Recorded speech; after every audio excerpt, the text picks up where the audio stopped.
Good evening and welcome to Poland Daily. I'm Nicholas Richardson and this is the news. Law and Justice Party leader Jarosław Kaczyński has published 2 open letters to his party's members of parliament.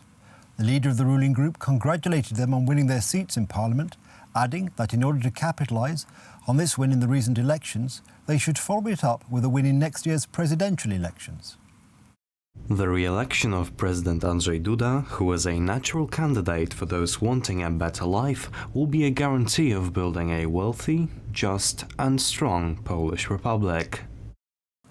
The Polish National Electoral Commission has already given a negative answer to one of the electoral protests filed by the ruling Law and Justice Party, which asks for a recount of the votes in a number of Senate constituencies.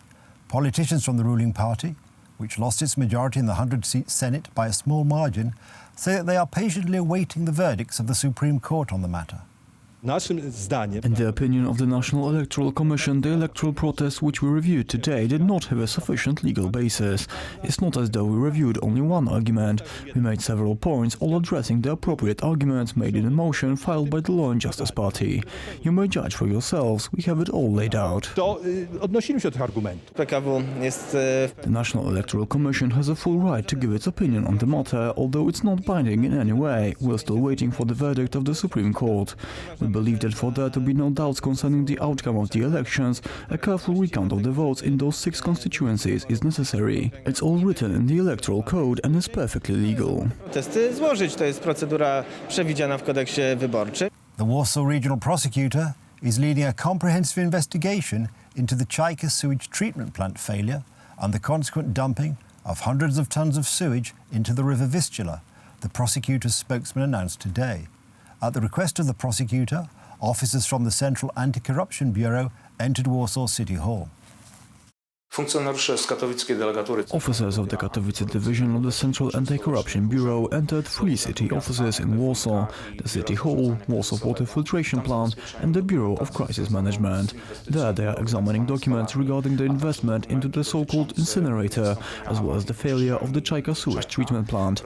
The investigation is focused on the mismanagement of the assets of the Warsaw Water Filtration.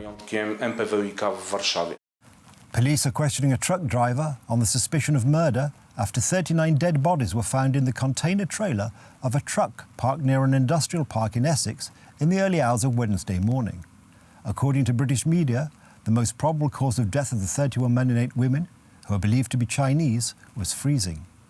New facts have surfaced with regards to the truck containing 39 bodies found in southeastern England on Wednesday.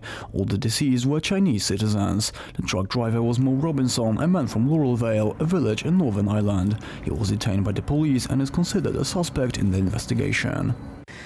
We've been progressing our investigations at the scene here in Grays throughout the day. In order to ensure that we maintain the dignity of the people who've sadly lost their lives, we will be moving the lorry and the trailer shortly. The police conducted a search of 2 flats in Northern Ireland in order to identify organised crime groups which could have been involved in the case. It has been established that the truck was transported to England on a ferry which set out from Belgium. Belgian prosecutors also opened an investigation on this case, as it remains unknown whether the bodies were in the truck on the territory of Belgium.